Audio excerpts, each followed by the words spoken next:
Karanasan ko na nagiging karanasan din ng mga ibang panadero.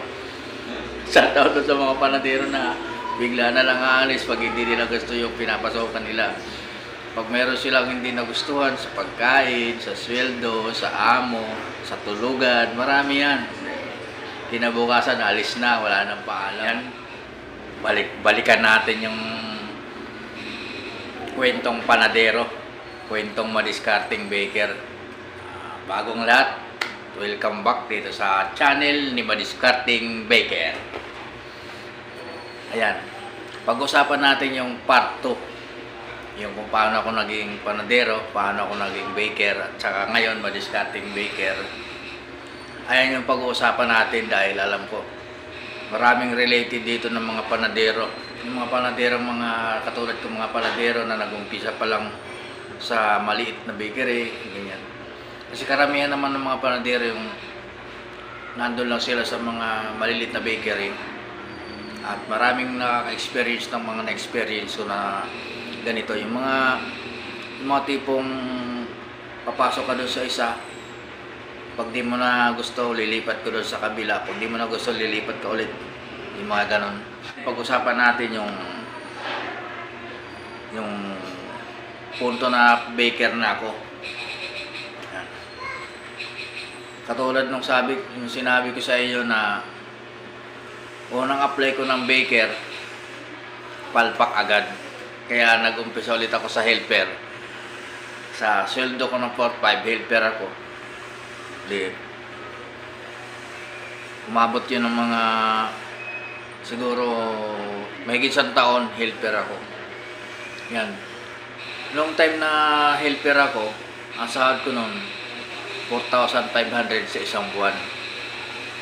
Hanggang sa pinilit kong matuto pa ng ibang klaseng tinapay, bawat gawa ng master baker, pinapanood ko, kinakabisa ko yung mga galawan niya, hanggang sa natutunan ko yung mga ginagawa niya, yung mga ginagawa nung kung saan ako pumapasok.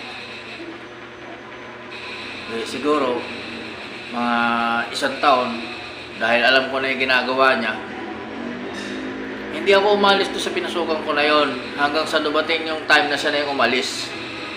Ang ginawa nung may-ari, ako na yung pinalit dahil alam ko na yung ginagawa niya.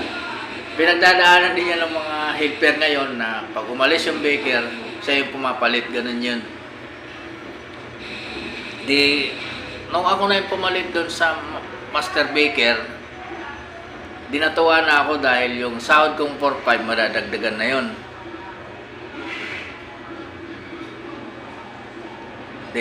Ganito na nga. Inorderan na ako. Kinabukasan, umalis na yung panadero, inorderan na ako.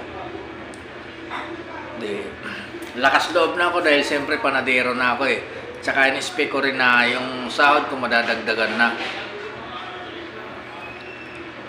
Mga unang araw, sakto naman yung gawa ko. Walang pumapalpak. Lahat ng ginagawa ko nasusunod naman. Lahat ng mga order nasusunod. Tapos isang araw, may ginawa ako. Bal siguro yun. Na pumalpak. Siguro kalahatin sako na buns. Yung burger buns. Pumalpak. Doon nagalit yung amo ko. Nung nagalit siya, marami siyang sinabi sa akin na masasakit na salita. Yun na. Siyempre, hindi pa naman ako ganon kasanay sa panadero. Tinanggap ko na lang yun. Sinabi ko na lang doon sa amo ko na charge na lang sa akin lahat. Yan. Ganon ang ginawa niya. Bawat napapalpak, charge sa akin. Lahat ng mali ko na nagagawa, charge. Hanggang doon sa umabot pa rin ako ng siguro mahigit isang taon na ganon. Ako na yung panadero. Tapos, siyempre marami na akong ginagawa. Nagpakuha na ako ng helper. Yan. Yung helper ko, dati ako yung helper. Ngayon, nag-request ako doon sa amo ko na kumuha naman ng helper. Dahil nga, ang trabaho ng helper, yung siyempre alalay ko siya. Siya yung taga-kuskus ng tray, taga-linis ng mga dapat linisin. Ako na yung master baker. Pero doon sa bakery na yon, 4 lang kami. 2 tindera, isang master baker, tsaka isang helper. Bale, yung helper, siya na rin yung nagluluto. Hoy! Sorry. Ano? Patay ako ba? At yun na nga, dahil panadero na ako, nadagdagan ng sweldo ko noon. Yung dating ang sweldo na 4,500, ginawang ano lang muna yung sweldo ko noon 6,000. Sabi ko 6,000, pumapatak ng 200 isang araw. Natuwa na ako, siyempre malaki na yun. Kasi nung ano na yun, nung mga panahon na yun, hindi pa naman masyadong malaki yung ano hindi pa naman masyadong malaki yung kitaan noon Siguro nasa taong, basta matagal na rin yun. Kaya ang sahod ko noon 6,000, malaki na sa akin yun. Kung doon nga sa Samar, ang sahod ko noon 2,500 isang buwan Kung nalipat na ako dito sa Maynila, nag-umpisa ako sa 4,500 helper, tapos naging panadero ako 6,000. Tuwa na ako noon. Dahil dalawa kami, may helper ako, kaya 6,000 binigay sa akin ng amo ko.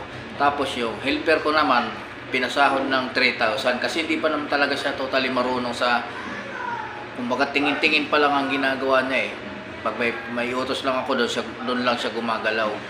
Ganyan naman lahat ng mga nag-uumpisang panadero, lahat ng nag-uumpisang helper, ganyan. Patingin-tingin lang, magtiyaga ka muna sa maliit na sweldo.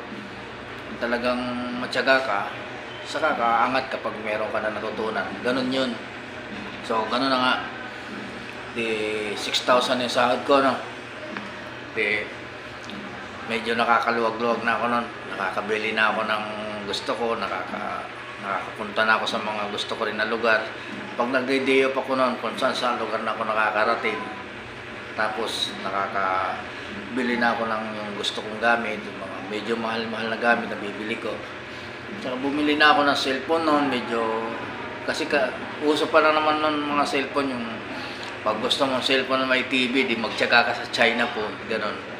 Pero hindi ko pa talaga afford yung mga original na cellphone na mahal pa kasi cellphone noon Kaya nagtsatsaga ako doon sa China po, yung halos buwan-buwan mo siyang papalitan. Ayun na nga. 6,000 na isang buwan ko. Pero sa 6,000 na yun, hindi naman totally 6,000 talaga nagiging sahod ko nun kasi di ba nga pumapalpak ako. Pag pumalpak ako, automatic charge yun. Pero hindi na ako, masaya na ako doon. Ma-charge ako ng 300 ganyan, ayos lang yun. Total, karamihan naman ng panadero pag umapply ng baker, STIN, tapos libre pagkain, tapos ang sahod mo ganun 6,000, masaya, pwede na yun. Hanggang sa marami akong nakakaharap ng mga ibang baker, nagtatanong sila sa akin pre, magkano yung sweldo mo, ganyan. Yayabang sila sasabihin, kayo dyan, mga panadero, alam ko yan. Nagyayabangan kayo sa mga sweldo nyo.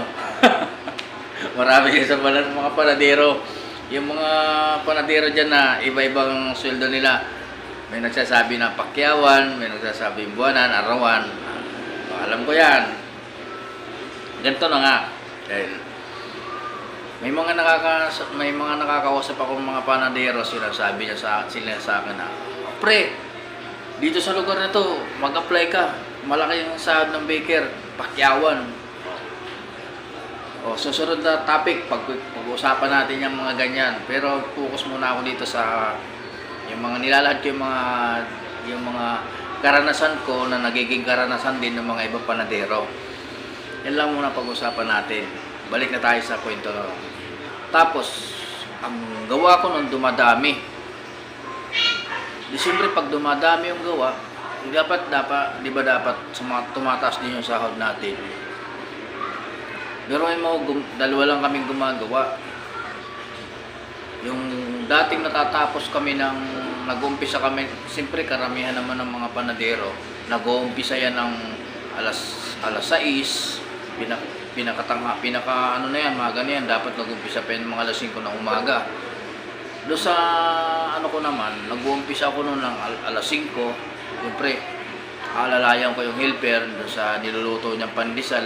Siyempre, hindi pa naman yung doon kasanay para magluto ng pandesal. Alalayan ko yun. Hanggang sa dumadami na yung gawa namin, ang sahod ko noon, 6,000 pa rin.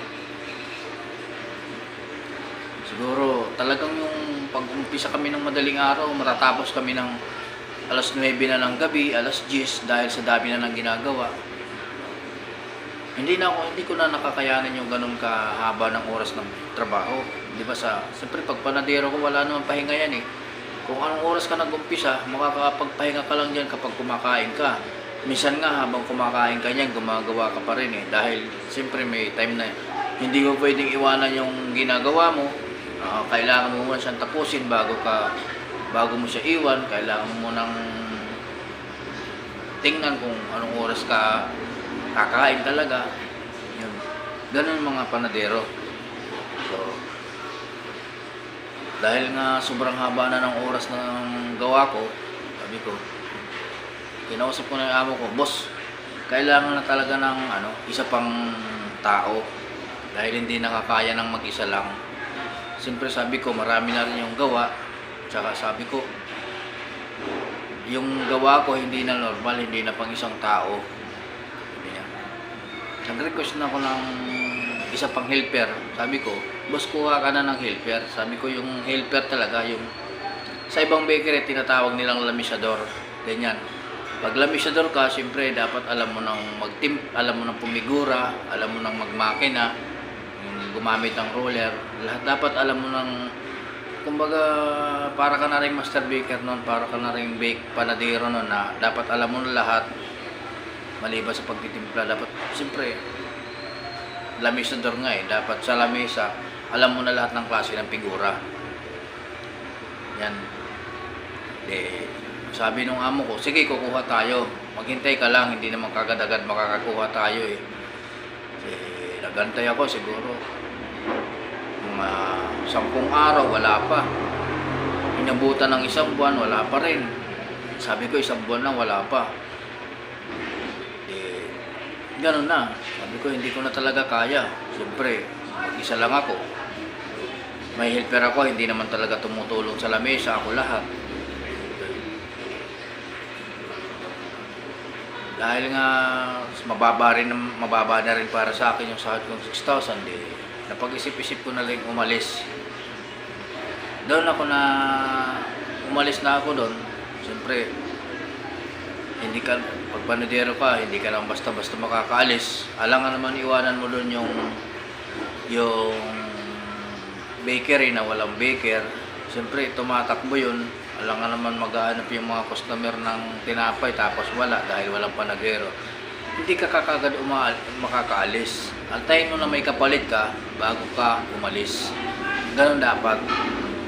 O ayan, mga panadero dyan. Ganyan dapat ha. Alam ko marami yan. Yung bigla na lang aalis kapag hindi nila gusto. Shoutout sa inyo. Shoutout sa mga panadero na bigla na lang aalis pag hindi nila gusto yung pinapasokan nila.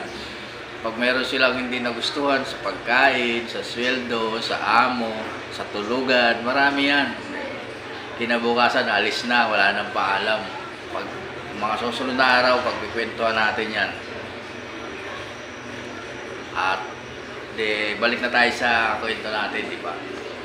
Yung nagpaalam na ako na umalis ako. So, dahil hindi ko na nga kaya. Tsaka sabi ko, hindi rin naman sila kumukuha ng helper. Ibig sabihin, ayaw nilang magkaroon pa ako ng isa pang kasama dahil madadagdagan yung gastusin nila. Siyempre, kung mayroon pa, magiging 3 na kami, magpapasweldo pa sila ng helper. Pagpalagay na natin yung helper is 4-5. Ganun yun. Kasi ako nung pumasok ako sa kanila, 4-5 agad ako eh. Pero at least nun, marami na rin ginagawa, pero talagang hindi pa naman talaga ganun karami. Pero 2 rin kami nun. Yun ang di umalis ako. Hindi ako pinayagan ng amo ko. Yun ang masakit, yung pag umalis ka, siyempre, sasabihin ng amo mo, mag-antay tayo muna ng kapalit mo. Yun. Hanggang sa, siyempre, tsaga-tsaga ako hanggang sa may dumating na kapalit. Sabi ko, boss, mga ilang araw ba yun bago tayo magkapalit ng panadero, magkaroon ng kapalit ng panadero? Sabi nung amo ko, di, hindi naman kagad-agad tayo makakahanap niyan eh. Sabi ko, boss, magpa-skill ka dyan sa labas, ano ka ng mas wanted baker. Sabi ko, helper lang dapat, hindi naman ako, sabi ko, hindi naman ako alis kung ano eh, kung kaya ko pa. Sabi ko, magpapahinga muna ako, boss. Sabi ko, matagal-tagal na rin ako dito eh. Yung baker na yun, siguro mahigit 2 taon ako doon. 2 taon tsaka, basta mahigit 2 taon. Hindi ko na maano. Papahinga ko rin muna yung katawan ko noon, sabi ko, sa amo ko. Eh, siyempre, naintindihan din naman nila ako. Siyempre, straight naman ako doon sa kanila, mahigit 2 taon. Naintindihan na rin nila ako kung bakit gusto ko magpahinga. Sabi ko, mag-relax muna. Alangan naman, puro ka na lang trabaho. Yun na nga. Napilitan na silang umalis. Pumunta sila sa lugar nila. Hindi ko alam kung taga saan yun. Talagang hindi ko na malala yun. Siguro mga 3 araw, may dala na silang 2 kasama. Isang master baker at saka isang helper. Ibig sabihin, magiging 3 rin sila doon. Nung ako na yung aalis, kumuha sila ng 2 kapalit ko. Sabi ko, kaya naman palang kumuha ng mabilisan. Bakit inenday pa na nila na ako pa yung umalis bago pa sila kumilos? At yun na nga, no, di ba? Di, dahil meron akong kapalit na 2, di natuwa na ako. Sabi ko, makakalis na ako. Di, paalam na ako ng maayos. Di, wala kaming pinag-awayan ng amo ko. Mabait sila sa akin. Nung umalis ako, mabait din naman ako sa kanila nung umalis ako. So, anytime kailanganin nila ako, makakabalik ako. Umalis ako noon, sabi ko, tinanong nila ako kung may pera ako nung umalis ako. Sabi ko, boss, may pera naman ako. Ayan. Di ba gano'n naman, panadero, kapag wala ka ng trabaho, wala ka na rin pera. Ganyan ang buhay ng panadero.